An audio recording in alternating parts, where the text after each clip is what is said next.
নমস্কার বন্ধুরা, কেমন আছেন সবাই? আশা করি সবাই ভালো আছেন। আমি নীলিমা ভালোবাসা রান্নাঘর থেকে বলছি। আজকে আমি চিংড়ি মাছের পকোড়া বানাবো। ভুসো চিংড়ি, আমি 100 গ্রাম চিংড়ি মাছ নিয়ে নিয়েছি। আর চিংড়ি মাছে কি কি লাগবে: গাজর গাজর আমি কুচি কুচি করে ঘষে নিয়েছি মেশিনে। আর টমেটো, কাঁচা লঙ্কা, আদা রসুন কুচো, আর পেঁয়াজ 100 গ্রাম পেঁয়াজ কুচিয়ে নিয়েছি। আর নুন, অল্প চিনি দেবো বলে চিনি নিয়েছি, হলুদ, খাবার সোডা নিয়েছি যাতে গ্যাস অম্বলটা না হয় খেলে, চাট মশলা নিয়েছি, আর গোলমরিচ গুঁড়ো। আমি এই চিংড়ি মাছটা শুধু করবো না, চিংড়ি মাছটা আমি মিক্সি মেশিনে পিসাই করে নিয়ে তারপর আমি মাখবো। আর 100 গ্রাম বেসন দেবো, এতে দিয়ে মাখবো। আপনারা দেখতে থাকুন। চিংড়ি মাছটা এখন আমি মিক্সি মেশিনে দিয়ে দিচ্ছি, যাতে এটা এটা মিক্সি মেশিনে পেসাই করে নিলে গালে ফুটবে না আর ভালো লাগবে খেতে জিনিসটা।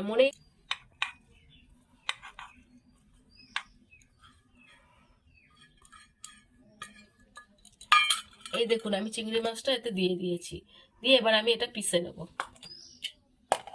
বন্ধুরা, আমি মিক্সিতে পিসাই করতে গিয়ে দেখলাম কারেন্ট চলে গেছে, ওই জন্য আমি আবার ওটা নিয়ে এসে সিলে পিষে নিচ্ছি চিংড়ি মাছটা।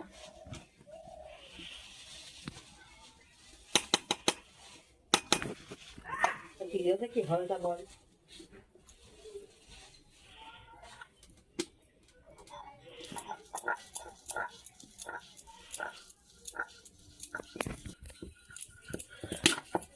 এই দেখুন, সুন্দর করে পেশা হচ্ছে, গালেও বাঁধবে না আর খেতেও ভালো হবে।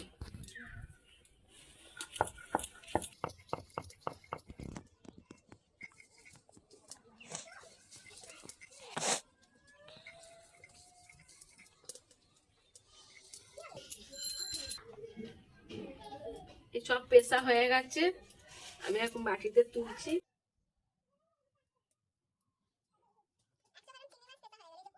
সুন্দর হয়েছে পেশাটা। গাজর, টমেটো, আদা রসুন কুচি, লঙ্কা কুচি, পেঁয়াজ কুচি। আগে আমি চিংড়ি মাছটাকে এটার সাথে একটু ভালো করে মেখে নেব।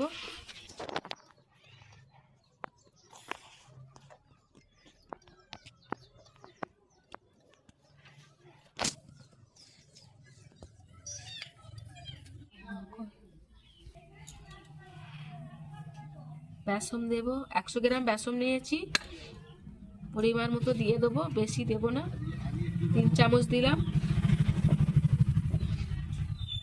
আর চাল পেশাই করে রেখেছিলাম, এই চালের গুঁড়ি 1 চামচ দিয়ে দিলাম।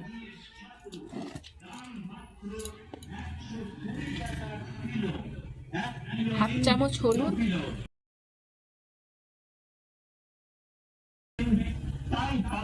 স্বাদ মতো নুন, গোলমরিচ গুঁড়ো,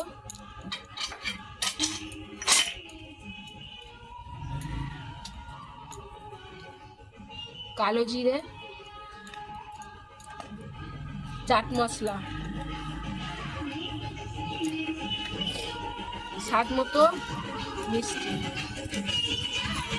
আর বলেছিলাম খাবার সোডা লাগবে, একদম সামান্য পরিমাণ খাবার সোডা। এবার এটাকে আমি হাতে করে মেখে নেবো। আগে দেখবো মেখে জল লাগে কি, জল লাগলে অল্প সামান্য জল দেব। এই যে আমারটা একটু শক্ত শক্ত হয়েছে, তাই একটু আমি সামান্য জল দিয়ে নিচ্ছি হাতে করে। একটু জল দেব। চাল গুঁড়ি দিলে মুচমুচে হয় খেতে, ওই জন্য চাল গুঁড়ি দিয়ে দিয়েছি।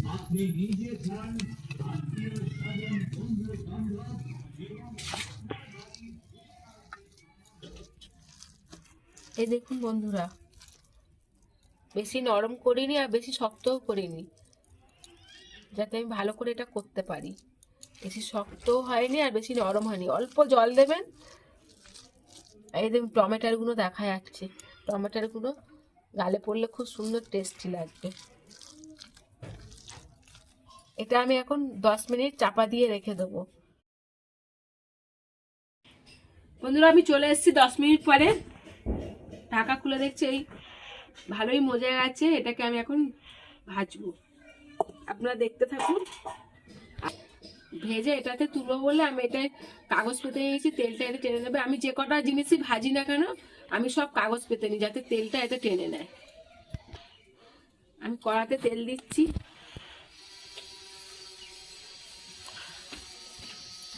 একশো গ্রাম তেল দিলাম।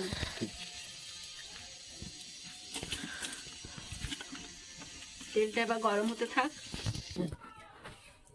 আমি এরকম গোল গোল করে নিয়ে এই দেখুন আমি এইভাবে কড়াতে দেব, তেলে একে একে দেব।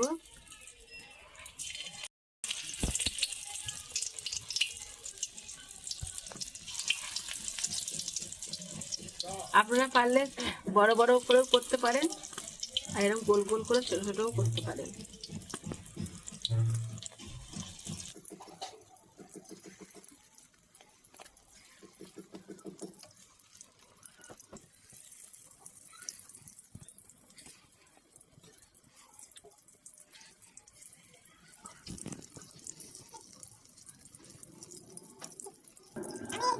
বড়াগুলো হতে দিয়ে আমি হাতটা ধুয়ে নিচ্ছি। হাতটা ধুয়ে নিলে হাতটাও পরিষ্কার হয়ে যায়, খুন্তিটাও কিছু লাগে না।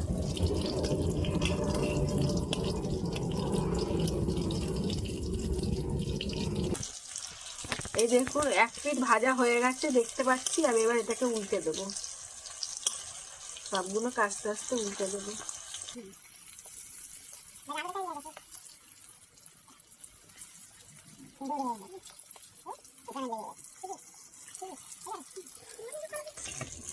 আমি একে একে সব উল্টে দিয়েছি। পিঠটা ভাজা হয়ে গেলেই চিংড়ি মাছের পকোড়া রেডি। সুন্দর এই দেখুন ভাজা হয়ে গেছে। আমি একে একে আস্তে আস্তে করে দেবো।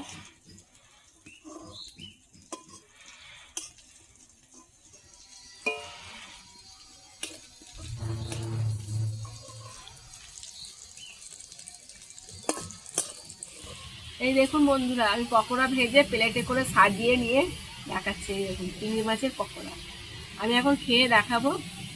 দেখুন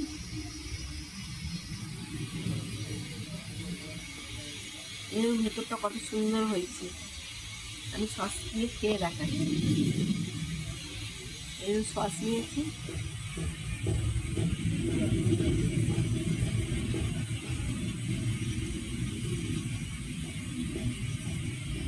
খুব সুন্দর হয়েছে। আপনার বাড়িতে এইভাবে বানিয়ে খেয়ে দেখবেন, খুব ভালো লাগবে। দিদিমার ভালোবাসা রান্নাঘরে আপনার লাইক কমেন্ট শেয়ার সাবস্ক্রাইব সবাই করবেন, তাহলে আমি এগিয়ে যেতে পারবো আর ভালো ভালো রান্নাও দেখাতে পারবো।